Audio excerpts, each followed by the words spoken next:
Praise the Lord, hallelujah.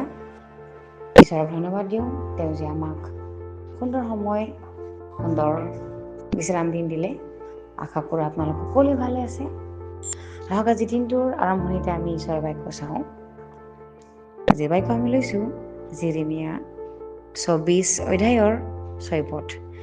ইয়াত সুন্দৰ ঈশ্বৰৰ বাক্য আমাৰ কাৰণে কৈছে, কিয়নো মই তেওঁবিলাকৰ মংগলৰ অৰ্থে তেওঁবিলাকৰ ওপৰত মোৰ চকু ৰাখিম, আৰু মই তেওঁবিলাকক পুনৰাই এই দেশলৈ আনিম, আৰু তেওঁবিলাকক স্থাপন কৰিম, নাভাঙিম, ৰোপণ কৰিম, নুঘলিম।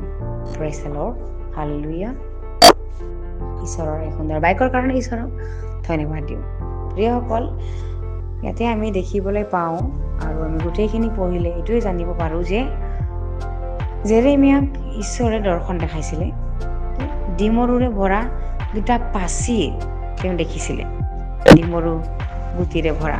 তেতিয়া বাবিলৰ ৰজা যিটো নবুখাদনেছৰ আছিলে, আৰু তেওঁ বাৰহয় আদি কৰি শিল্পকাৰীৰে সৈতে জিহোয়াকিমৰ পুত্ৰ যিটো জিহুদাৰ ৰজা জকনিয়াক যেতিয়া তেওঁ বাবিললৈ বন্দী কৰি নিয়াৰ সময়ত জিহুৱাৰ মন্দিৰৰ আগত থোৱা ডিমৰু গছৰ দুটা পাচি জেৰেমিয়াক ঈশ্বৰে দেখুৱাইছিলে। আৰু তেতিয়া জেৰেমিয়াক ঈশ্বৰে সুধিলে যে তুমি কি দেখিছা, তুমি কি দেখিছা বুলি কৈছে। আৰু আমি এইটোৱেই ভাবোঁ যে যিটো ঈশ্বৰে ইজৰাইলৰ যিটো আমাৰ ঈশ্বৰে কলদীয়া বন্দী যিটো কলদীয়া দেশলৈ আকৌ আনিম বুলি তেওঁ যিটো জেৰেমিয়াক বুজাব খুজিছিলে, যে তেওঁ আমাক দণ্ডও দিয়ে, কিন্তু আমাক সেই দণ্ডৰ পৰা ওলাবৰ পৰাও ৰাস্তাও দিয়ে। হালেলুয়া। তেওঁ মৰমো কৰে, তেওঁ আমাক শাস্তিও দিয়ে। কিন্তু ডিমৰুৰ যিটো পাচিৰ তেওঁ দৰ্শন দেখিছিলে, এইটোৰে অৰ্থ আছে যে ইয়াতে আমি সম্পূৰ্ণ পঢ়িলে গম পাওঁ যে ইয়াতে কলদীয়াৰ দেশলৈ ইয়াতে বন্দী কৰাই পঠোৱা যিহুদী লোকবিলাকৰ নিচিনাকৈ কি কৈছে, ডিমৰু গছৰ নিচিনাকৈ সুদৃশ তেওঁ কৰিম বুলি কিনে কৈছিলে। সেই ইয়াতে আমি এইকাৰণে ৬ নম্বৰত এইটোৱে পাওঁ যে ঈশ্বৰে এইটোৱে জেৰেমিয়াক কৈ আছিলে যে মই তেওঁবিলাকৰ মংগলৰ অৰ্থে তেওঁবিলাকৰ ওপৰত চকু ৰাখিম কৈছে।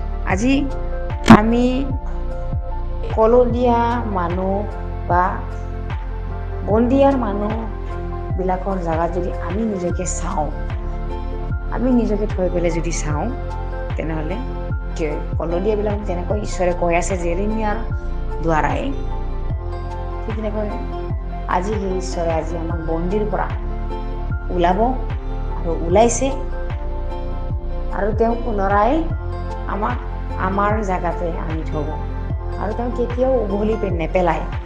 তেওঁ প্ৰমিছ কৰিছে, তেওঁ প্ৰতিজ্ঞা কৰিছে যে তেওঁ চকু ৰাখিম বুলি কৈছে। আমাৰ মংগলৰ অৰ্থে, মানৱ জাতিৰ মংগলৰ অৰ্থে তেওঁ আমাৰ ওপৰত চকু ৰাখিব। যেনেকুৱা জেৰেমিয়াৰ আগত প্ৰকাশ কৰিছে ঈশ্বৰে সেই কলদীয়া মানুহবিলাকৰ বা কলদীয়া দেশৰ যিটো মংগলৰ বাৰ্তা তো পুনৰাই সেই দেশত আনিম বুলি কেনে ঈশ্বৰে কৈছে। কাৰণ ঈশ্বৰৰ এইটোৱে প্ৰতিজ্ঞাত আমি নিৰ্ভৰ কৰিব লাগে, বিশ্বাস কৰিব লাগে যে তেওঁ মিছা কথা নকয়, তেওঁ যিটো প্ৰতিজ্ঞা কৰে তেওঁ কৰে। আমি কেৱল ৰখিব লাগে তেওঁৰ সময়টোলৈ, তেওঁৰ ইচ্ছাটোলৈ আমি ৰখিব লাগে। Hallelujah.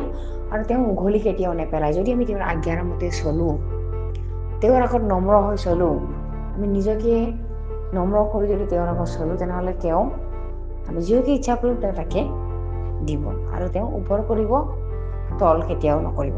Amen. Praise the Lord. মই বিশ্বাস কৰোঁ এই বাক্যৰ যোগেদি আপোনালোক সকলোৱে আশীৰ্বাদ প্ৰাপ্ত হৈছে বুলি। আৰু আমি একেলগে প্ৰাৰ্থনা কৰোঁ। ধন্যবাদ প্ৰভু, তোমাৰ মহান দয়া, তোমাৰ মহান অনুগ্ৰহৰ কাৰণে। প্ৰভু, তুমি যে জীয়াই থকা জনা হয় আৰু তুমি যে আমাক পুনৰাই নিজৰ ঠাইত আনি ৰাখোতা ঈশ্বৰ, মংগলত ৰাখোতা ঈশ্বৰ। প্ৰভু, তোমাক ধন্যবাদ।